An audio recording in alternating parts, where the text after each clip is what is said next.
Pasok na kami ng apo ko. Ito, napakakapal ng snow. Hatid ko na siya. Ang dilim pa nga eh. Past 7 na pero napakadilim. Ang apo ko, kapal ng snow. Maglalakad siya sa snow. Ganito talaga rito eh. Winter time na eh. Grabe, kapal ng snow. Kahit na makapal ng snow, papasok talaga kami. Wait, Princess! Hello! Princess, say hi! Hi! Naglalakad kami sa dilim. Ang dilim pa. Ang hirap talaga. Napakalayo kasi ng bus eh. Walk slowly because the road is wet.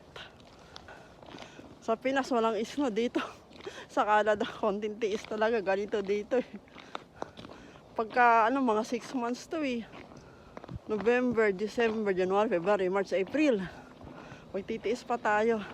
Slowly, baby. Good morning dyan sa Pinas. This is Mama Lord. Look guys, ang kapal ng snow. Ilang inches to, grabe. Ang kapal ng snow. Come here, baby. Come here. Mom, that's me. Kumakanta na. Hot. Do I be the snowman?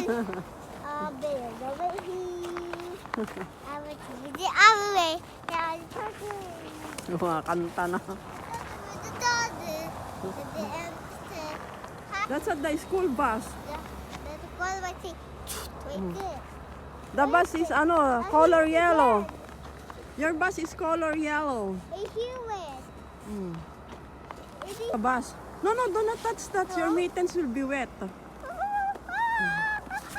Princess. Hurt me. I want to fall. I fall. It's cold. Help me. Do not eat the snow. It's dirty. Hello guys. Manunundo naman ako ngayon. Mga 11:30. Yan, maaraw na. Susundin ko ulit apo ko.